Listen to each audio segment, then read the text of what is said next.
So good morning, everybody, to the April 17th, 2018 Problem Gambling Prevention monthly webinar call.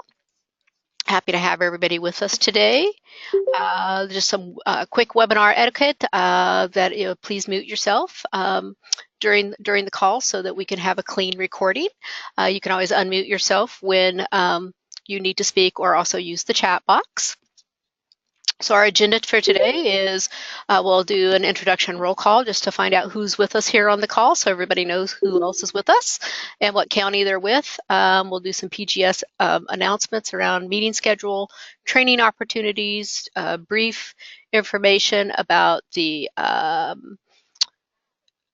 community readiness assessment, a little reminder that OPGR now is live on Facebook, and so please do like us there if you're active on Facebook. Some discussion about the youth prevalence data. I also realized one other item slipped off the agenda here, just a quick discussion around the new technical assistance visit, and then wrap up.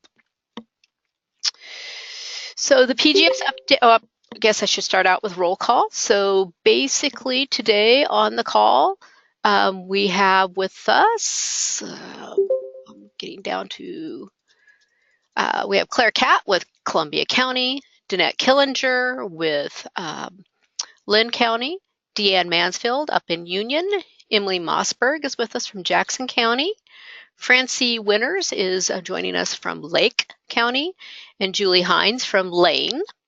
Katie Plum is joining us from Crook County, Sean Martinez from Josephine, Susan is joining us from Marion County, and we also have Nick Widmer is also going to be doing problem gambling prevention work for Crook County, so he's with us on the call.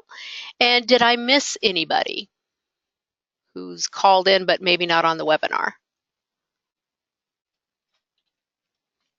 Okay, not hearing any, but if you are out there, please do let us know that you were on the call. So that's always helpful to know who's joining us. So quickly for our PGS update, the Problem Gambling Services Prevention Go-To meeting schedule is here. We will resume our normal third Tuesday of the month meeting structure after this month. However, in May, I will be on vacation on the third Tuesday. And that should actually say third Thursday, so my apologies, I'll correct that. We've been meeting on the third Tuesday to accommodate a program that I was involved in, but we will move back to the third Thursday of the month, but no meeting in May. We can always call a special meeting if we need to and have folks join us if there's desire to come back together, but we won't be able to do it on the third Thursday. In June, there's the all provider meeting, and we did make an agreement that on the months when the all provider meeting was going to occur, that we would not have our problem gambling prevention call, so that we wouldn't be asking for a lot of your attention. In August, we're back on the, July is the national conference, and so there will be some folks off to the National Problem Gambling Conference this year in Ohio. So we won't have a meeting then, but then we'll be back on our third Thursday on August 16th, October 18th, and November 15th to finish out this year. So the schedule and links for the meetings can be found on the workforce development page for prevention on the Oregon PGS website. Okay, for some reason it's not wanting to go forward. There we go. So again, here's the all provider meeting is June 21st, and the link for registration. And again, you can find that on the training calendar under the workforce development section on the Oregon PGS, where you can find the monthly prevention treatment calls as well as the all provider. Additionally, we also will post the positive cultural framework webinars that are happening as well on the training calendar. So quick reminder that the Focus on the Future conference is quickly coming up. It runs, the pre-conference is April 30th through May 1st, with the general conference workshops being May 2nd and 3rd up in Vancouver, Washington at the Heathman Lodge. The deadline for regular registration for that conference is April 20th. And if you're still hoping to register, please do so by going to the Evergreen Council website and getting their conference registration information and up to them before April 20th. So there's a couple of days left here on that. Problem Gambling Services and the Oregon Council on Problem Gambling are offering an opportunity to subsidize the conference expenses. Those subsidy requests are also due by April 20th to Greta, and if anybody needs those guidelines sent to them again, please let me know, and we will get those out to you. But again, your timeline is very short.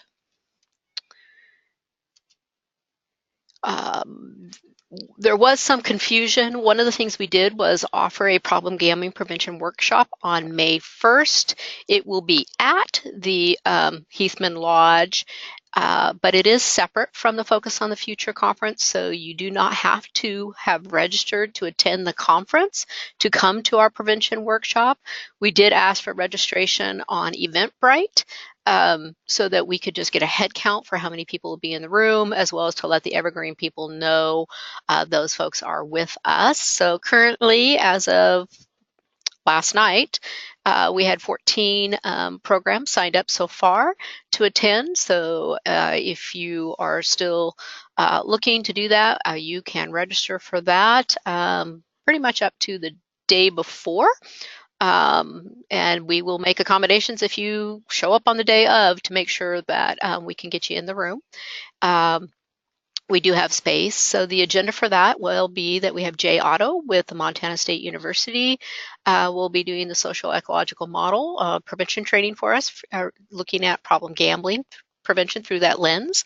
We will have Crystal Smith and Thais Roddick from the Oregon Lottery will be there to help us with a resource discussion around what the Oregon Lottery guidelines and sometimes contractual obligations are for their retailers, to help our discussion around when we're looking at environmental scans, what things are within the scope of the contract that the Oregon Lottery has in place with their retailers, and other things that we could potentially look at to work with them in the future.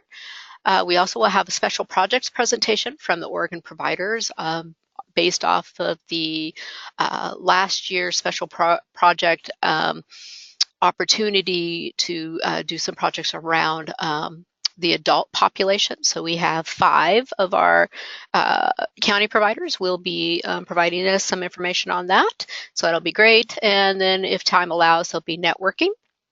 We have had several other people join us as well. And so we will capture everybody who is with us on the call today toward the end. Before we sign off. So I just want to let those folks know that we will make sure everybody knows that you were here. So we do have a new webinar coming up on June 1st with the Montana State University around our positive community norms project. The subject matter or topic has not been completely decided upon at this point. We are hopeful. Montana State University has been working on a stigma presentation, and we are working with them to have them provide that presentation for us in June. If not, we will have another topic available to put into that slot. And we do offer CEUs for that webinar, so they get sent out afterwards. But more information will come on that. But wanted to let you know, June 1st from 10 to 11, we do have a webinar coming up. Part of our contract with Montana State University is to provide those quarterly webinars for our folks around positive community norms.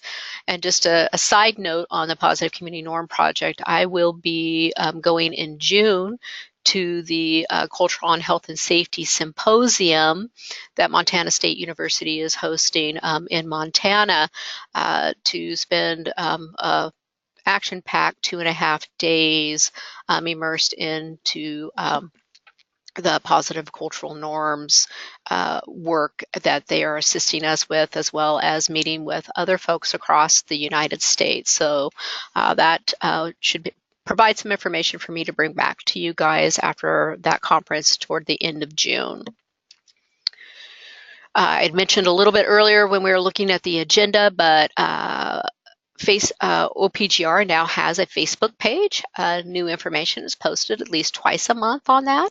So if your organization has a Facebook page, it would be great if they'd like to like and follow OPGR as well, so that we can get it out there more.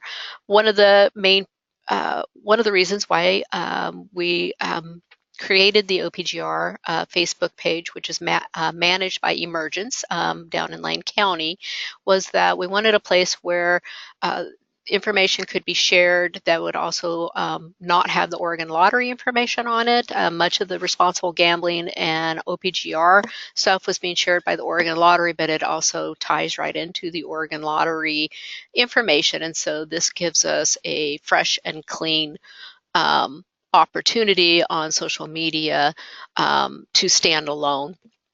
So again, check it out, and please do like us if you're into that type of activities.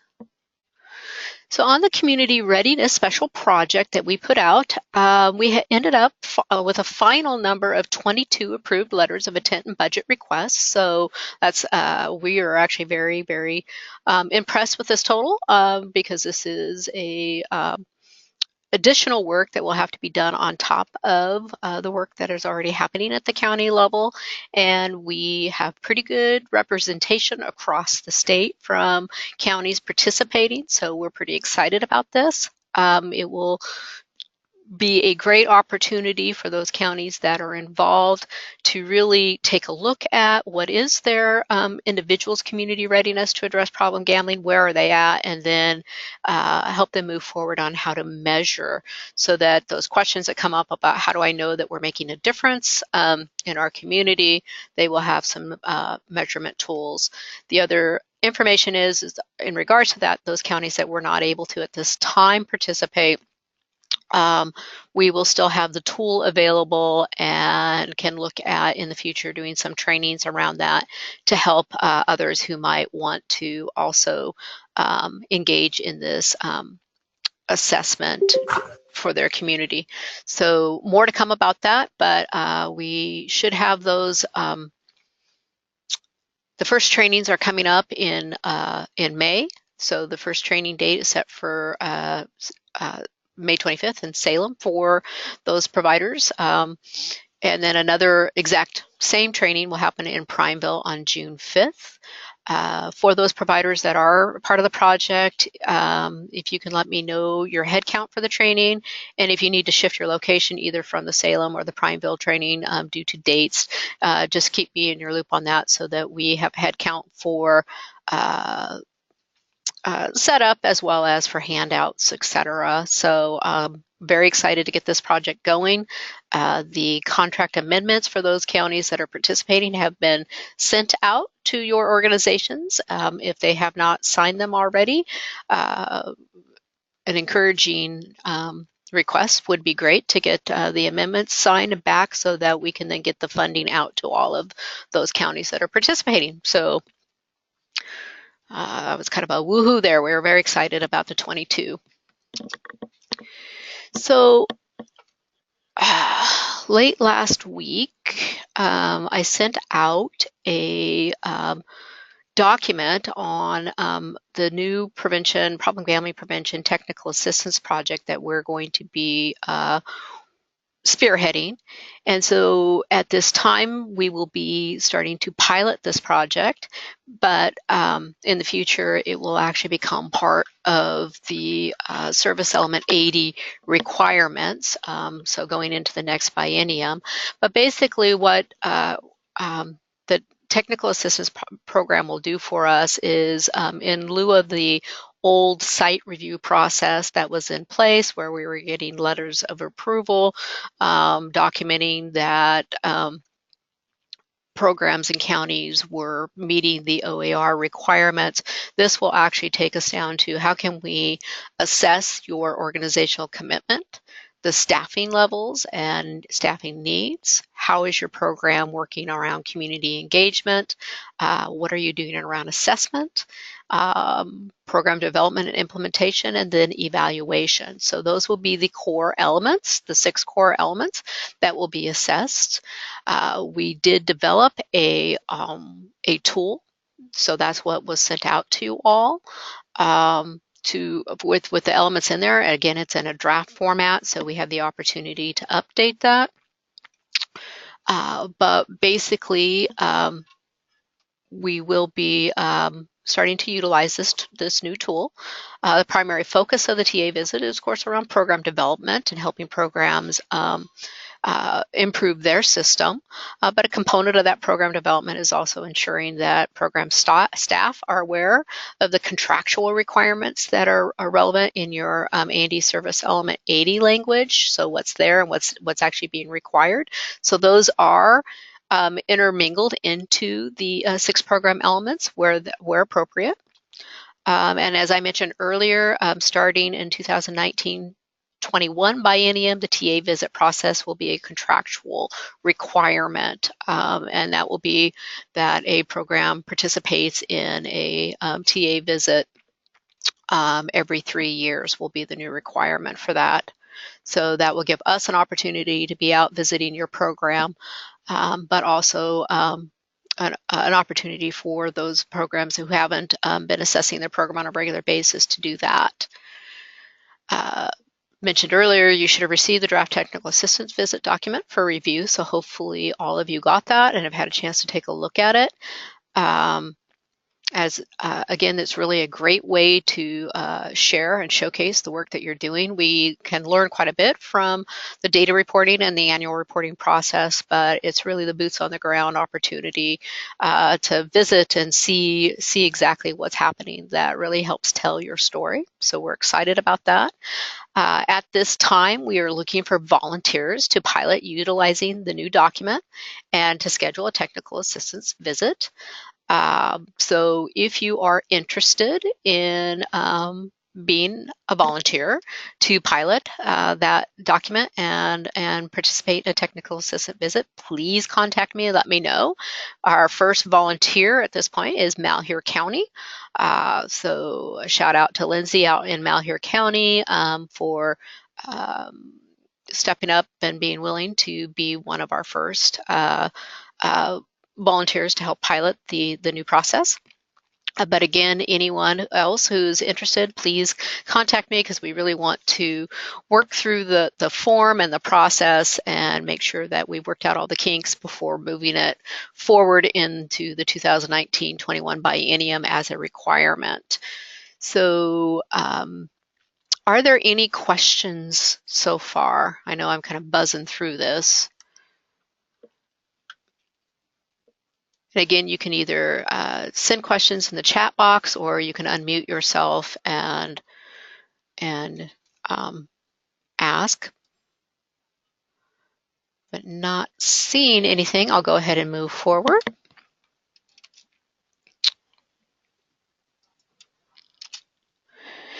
So I wanted to share with you guys today some of the preliminary data that has come from our 2016 prevalence study, and the date was covered the full year of 2016 was working on the prevalence study and doing the interview process that Portland State University did under contract with the Oregon Council on Problem Gambling. They ended up having to go back out several times for additional draws to try to get enough phone numbers and participants to have a good survey information. So, and then the data has been, Tom Moore with Oregon Council has looked through the data and also has it going out for further analysis. But I wanted to share with you some of the stuff that we got from that survey today, because I know many of you have asked me when will you be hearing about some of this, and so I want to get some of that out to you now. So the total number of youth surveys that were completed was 1,503, with youth ages 12 to 17 was the parameters around that. And this kind of shows the breakout of that. So you can see that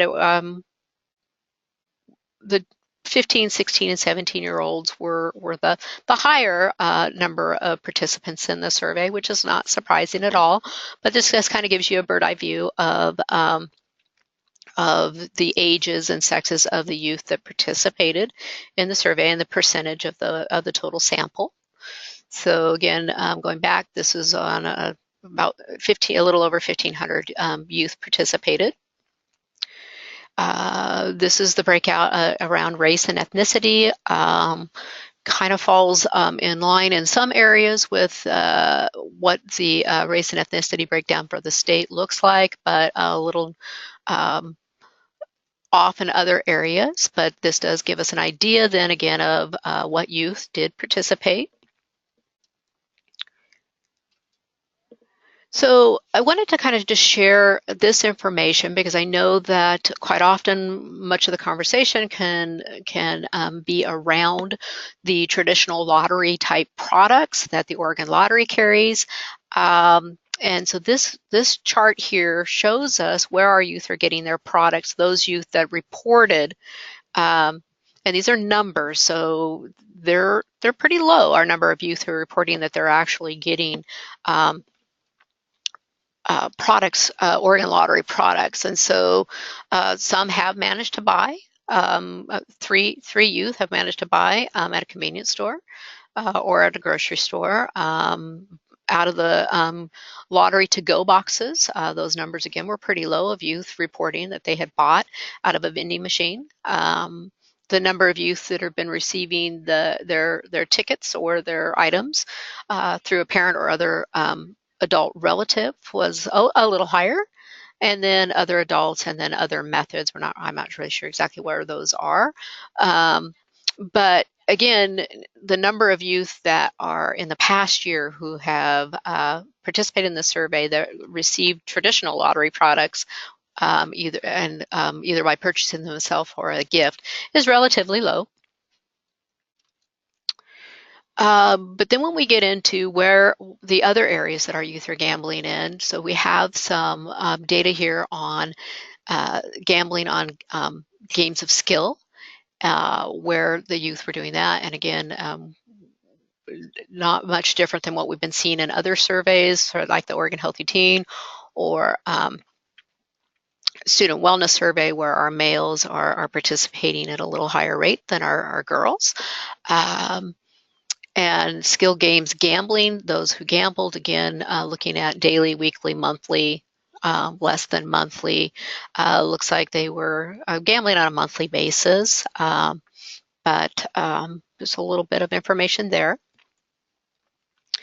So sports betting, not fantasy gambling. So we have a little information here. Again, looking at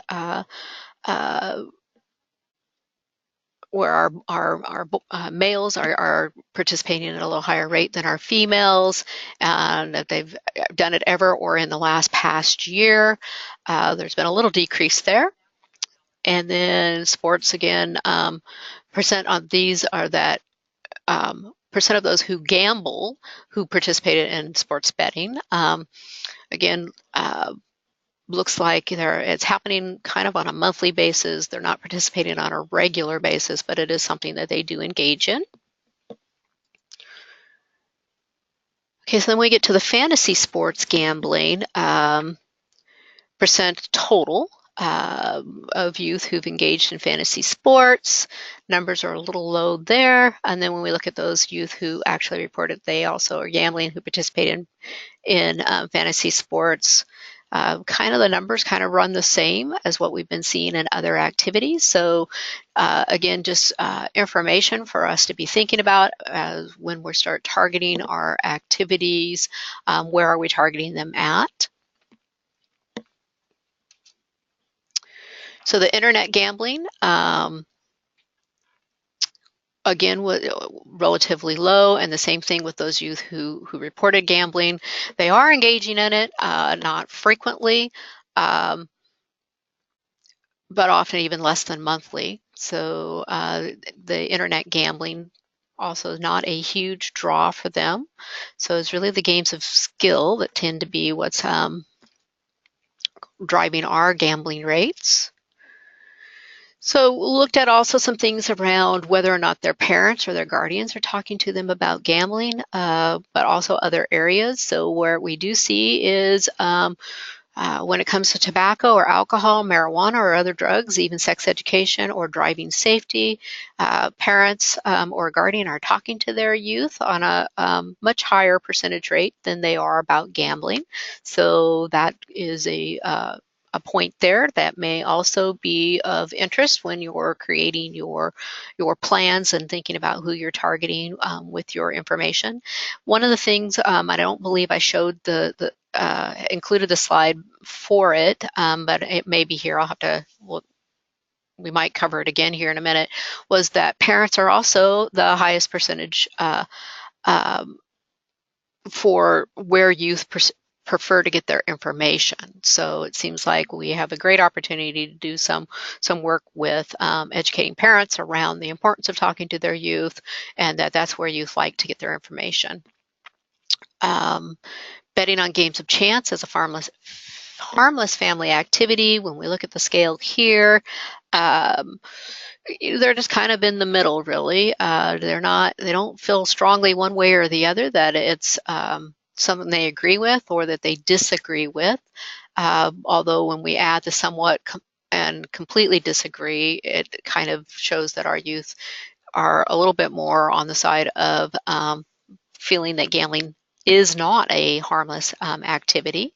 So same thing when we look down below, whether gambling is a good way to keep youth away from alcohol and drugs. It was nice to see that 68.4% of our youth total completely disagree with that.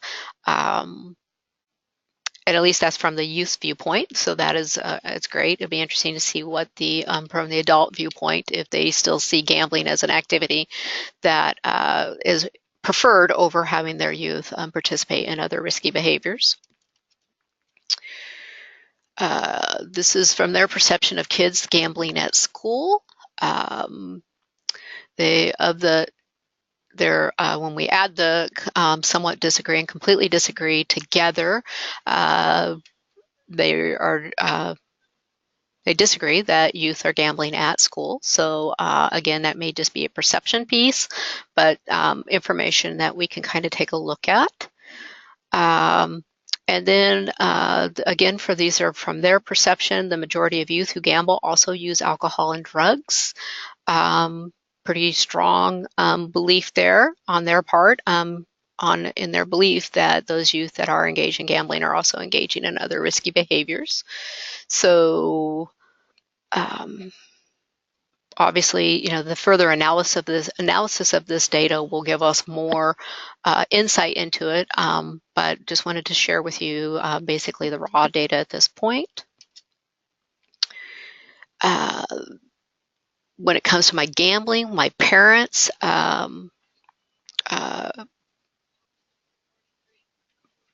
prevents my gambling. Their parent tries to prevent their gambling, was just a little under 60%, where we have a handful of youth who they don't agree with it, but they don't try to stop them. The other part, when we get down to their parents don't worry much, is just under 20%. And then 10% don't mention gambling to them all. Very, very, very small percent, half of a percent, encourage them to gamble. So, and again, this is their perception and self-reporting of how their parents interact with them around their gambling.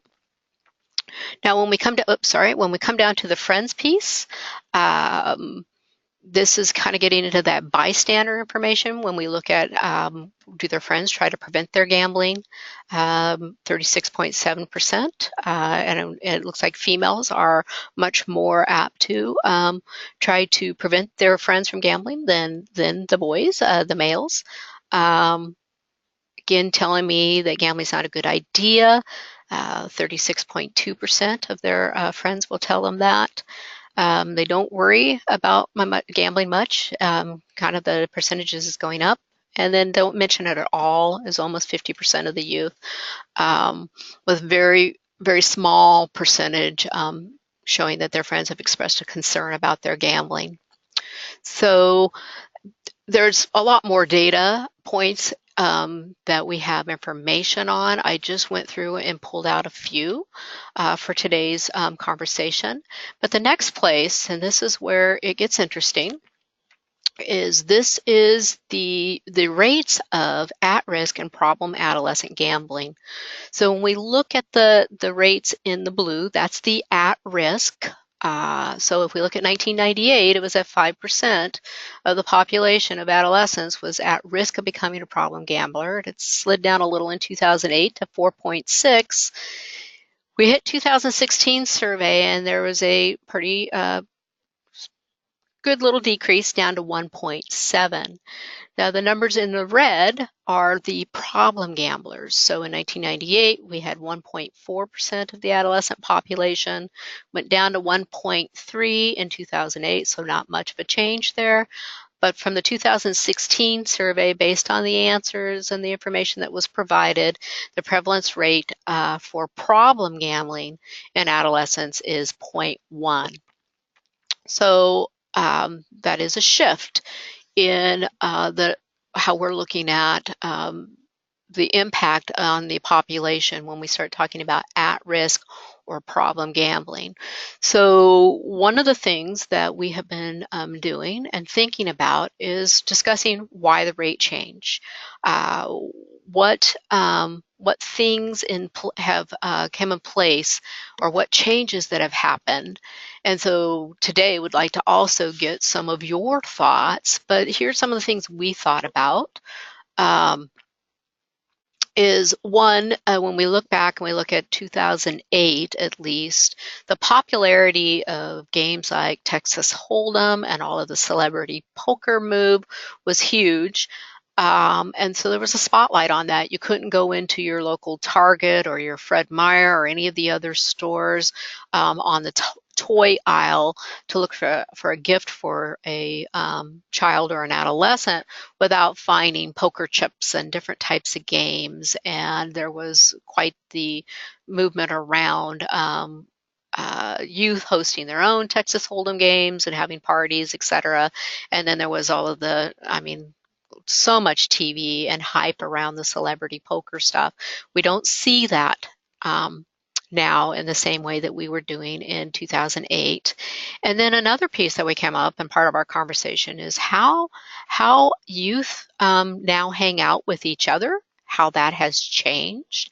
I think back to a couple years ago, I had a student from Brazil, an exchange student, living with me, and a couple of her friends, one from Germany and another one from Brazil.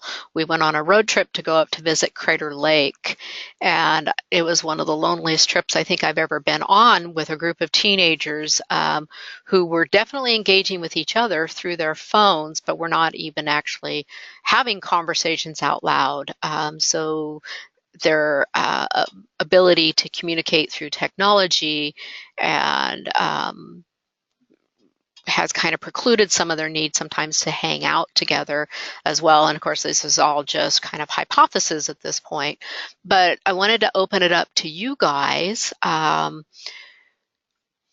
see if either through chat or if someone wants to unmute themselves, what thoughts you guys might have in regards to when we're looking at the rate change, the decrease. And then the other piece is, how do we then communicate this in a way in the work that we're doing so that we do not lose any traction that has been hard to build and also is still minimal at best around doing our prevention work at the adolescent level, because we don't want to minimize that. So this is, data that we want to take with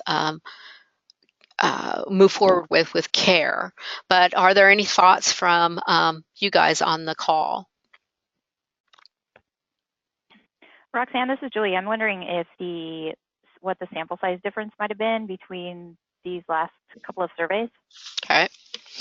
Because youth are much harder to get a hold of now. People don't have Yeah. they don't have that, so I'd have to go back and look.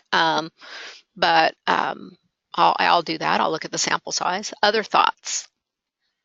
Well, I'm just wondering, related to the sample size, if we had students that were just reached via landline, if that was how the sample was reached, or if there was a cell phone population as well. Yeah, I don't believe they were doing cell phones at all back in 2008 as part of their survey thing, unless the parent. Usually, what was happening was is that they would call the landline. That was the number they had. They'd interview the parent, and then the parent would hand the landline phone to their youth. Yeah, This but time it this came one. down. Yeah, this one was definitely cell phone numbers. Okay. Very few landline.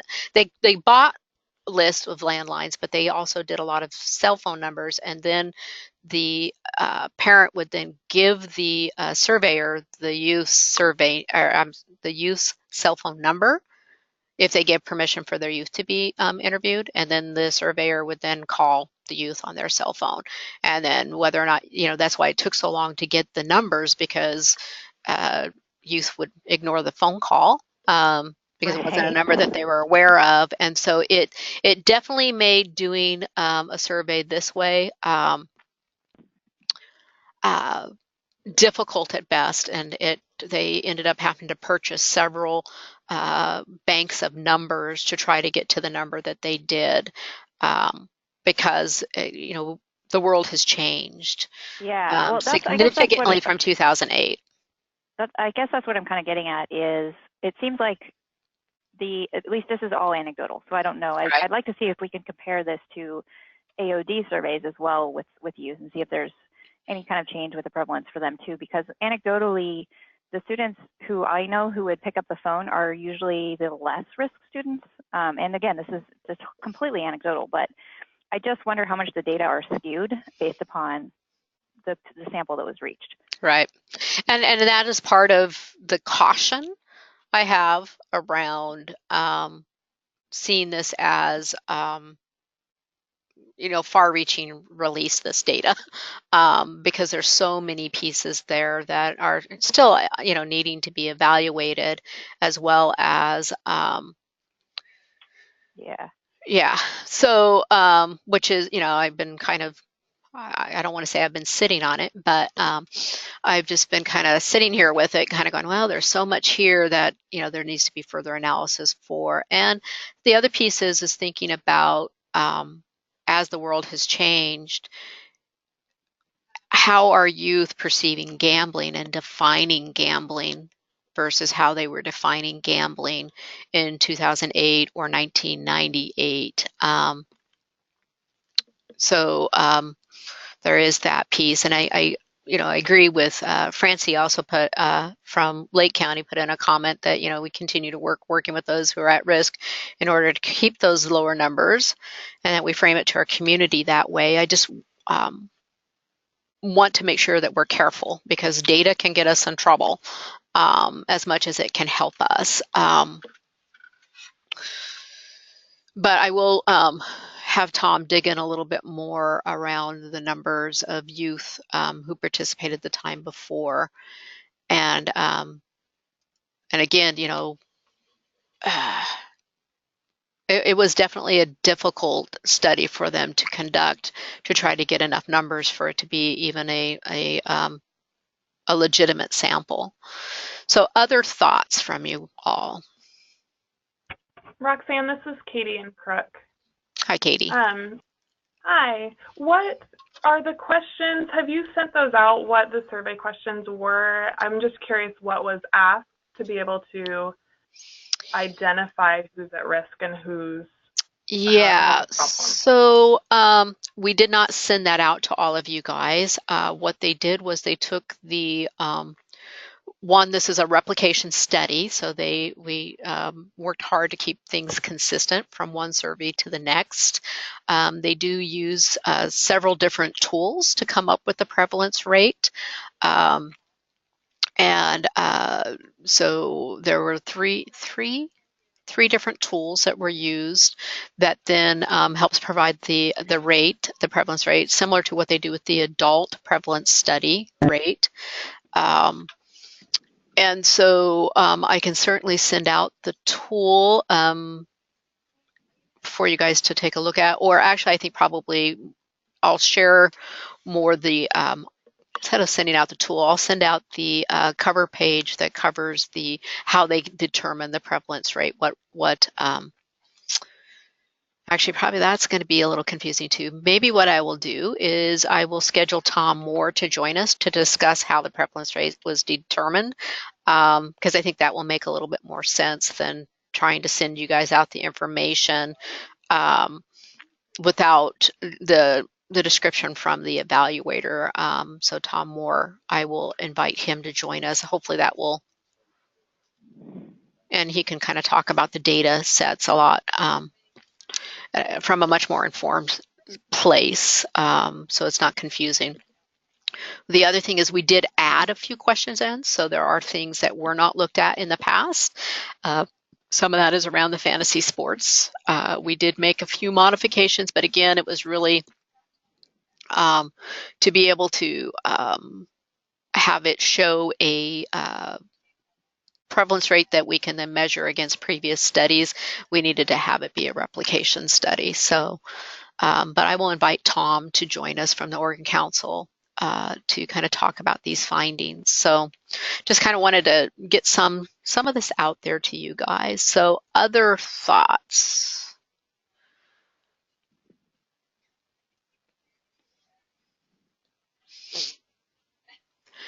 Okay, so what I would say at this point, and I'm happy to share the data sets with you that we do have information on. I can send that out in an Excel spreadsheet.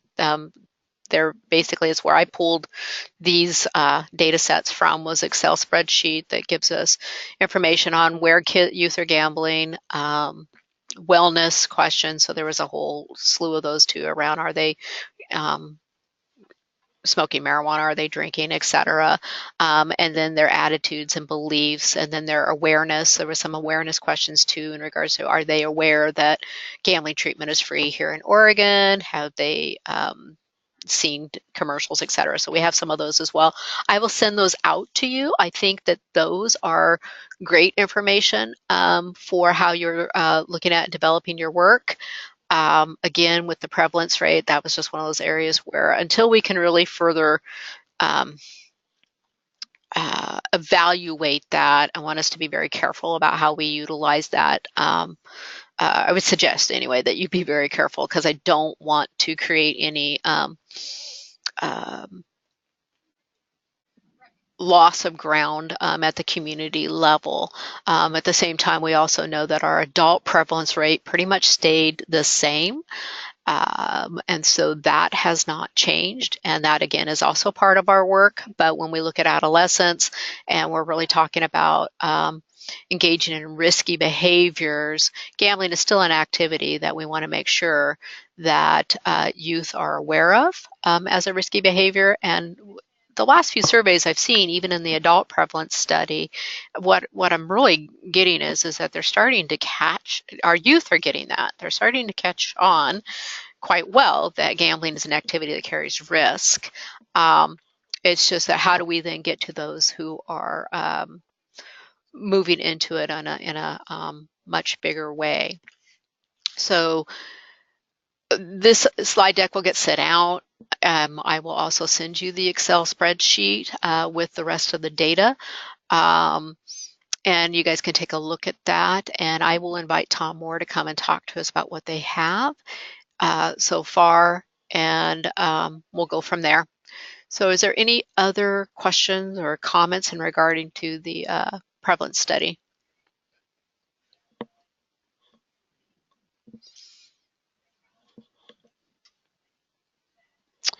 Okay, not hearing any. We are at that point now where I'm going to give people an opportunity to share. Wanted to let everybody know that we also have Deanna Thrall with Harney County is on the call. So let's start with Deanna. I believe you're there with Francie. And so, Deanna, do you have anything you'd like to share, or do you want to just say hello? Can you hear me? Sure can. Hello? Oh, sorry. We were trying to fix our phone so you could hear us. Okay. I'm sorry, I didn't hear your question when you were switching the This phone is over. our just an opportunity to either share or ask any questions of each other. And so, do you have anything you'd like to share from Harney County? Not at this time, we don't. Okay, great. And what about you, Francie? How about you and Lake? I'm still working on, we actually got the laptop up and running. IT departments, they're great, except when they're backed up and then you can't get stuff done.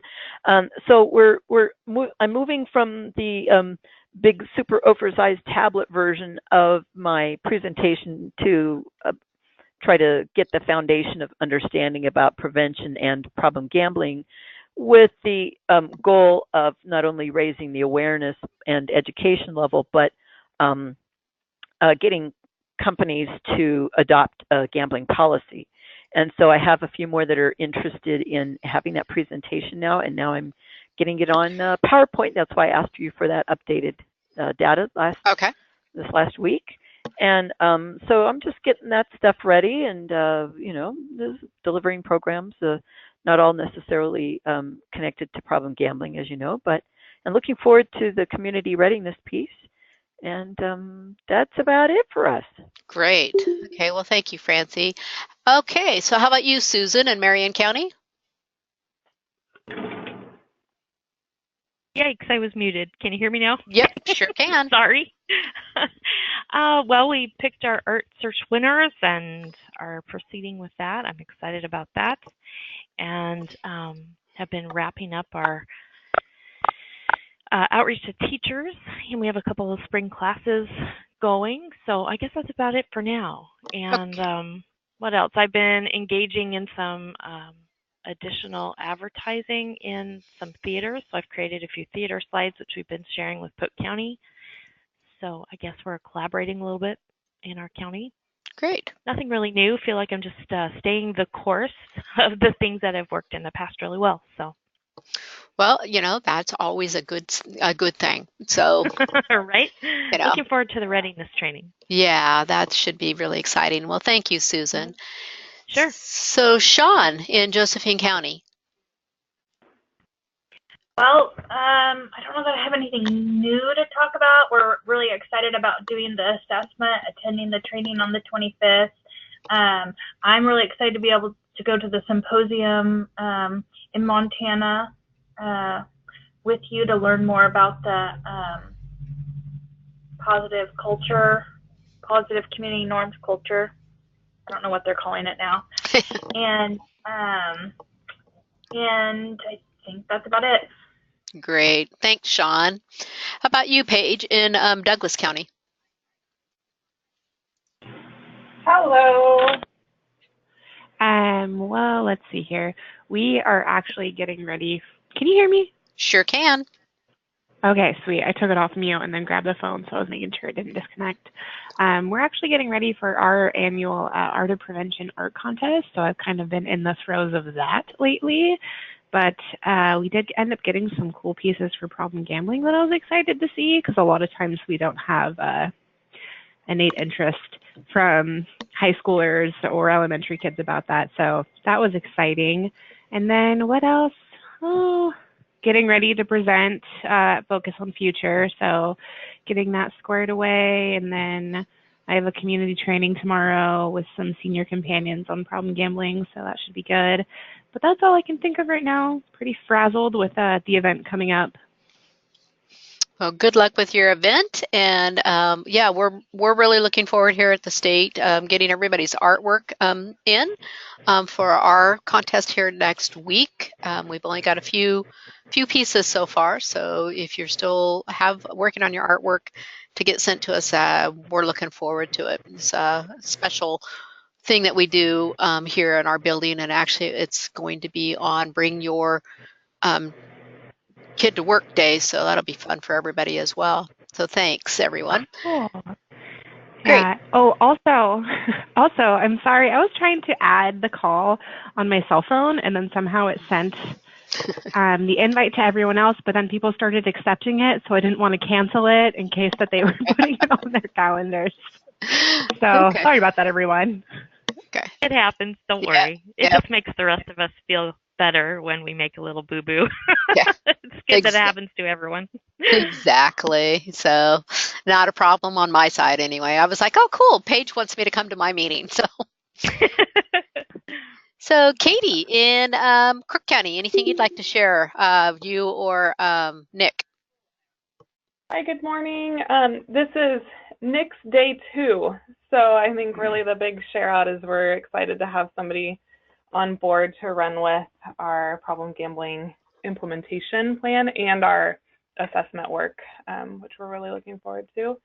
So I've been doing outreach at the middle and high schools around suicide prevention, and in each one of those lessons we've built in some awareness around the issue of gambling. So we've been able to plug that in some of our integrated outreach and messaging, which has been really good.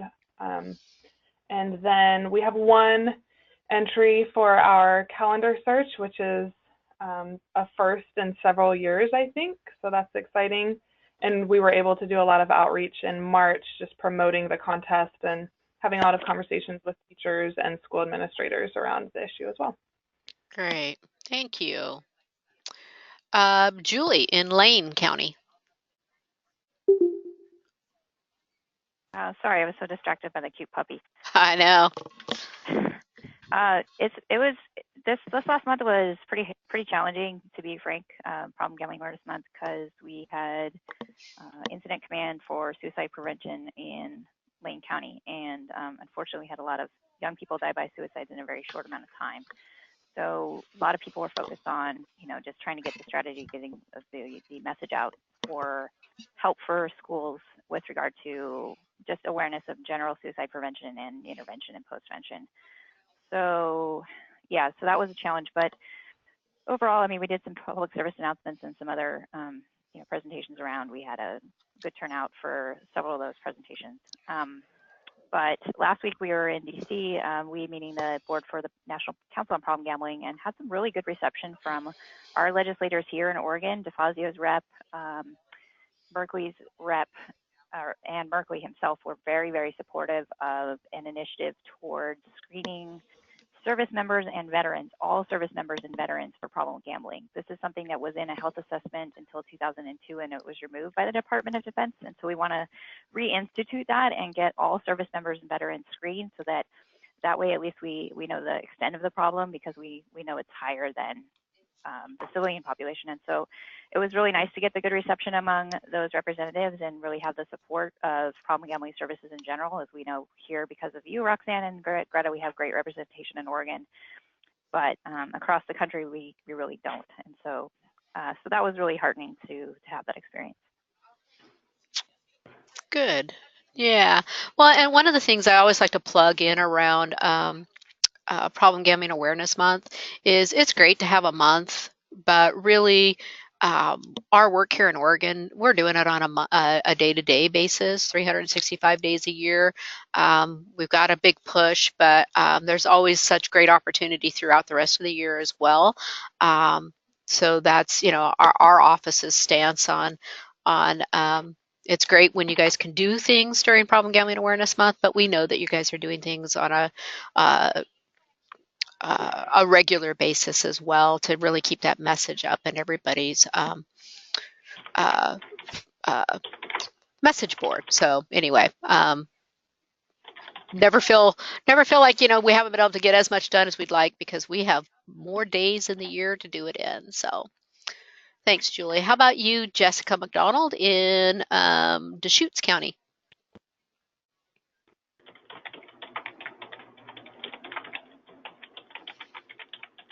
Are you with us, Jessica?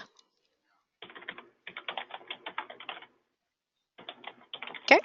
How about Jesse Howard in Wallowa? No? Okay. Jess Palma over in Lincoln. Hi there. See, I'm excited. I'm like the first Jess. There you go. to come through.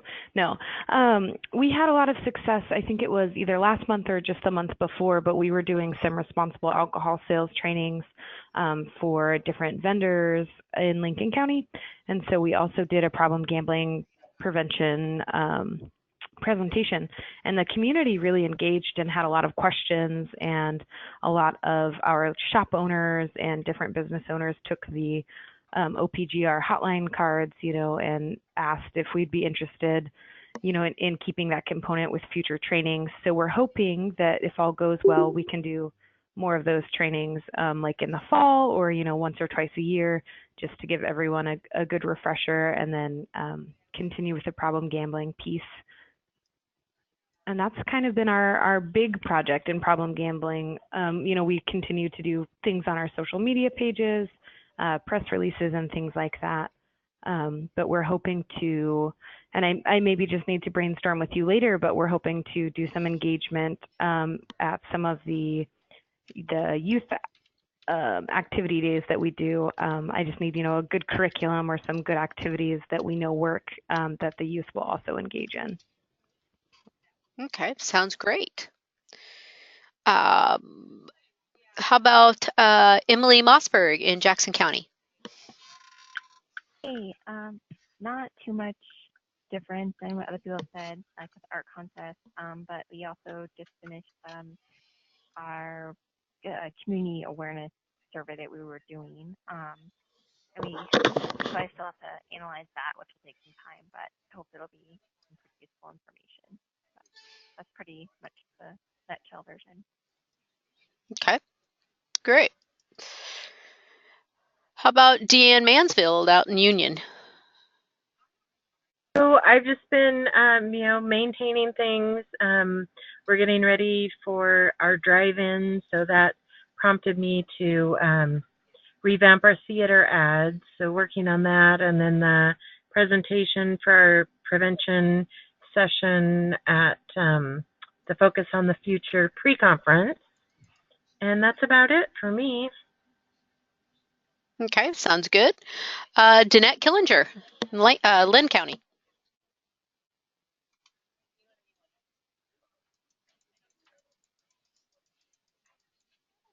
Are you still with us, Danette? Oh, Danette.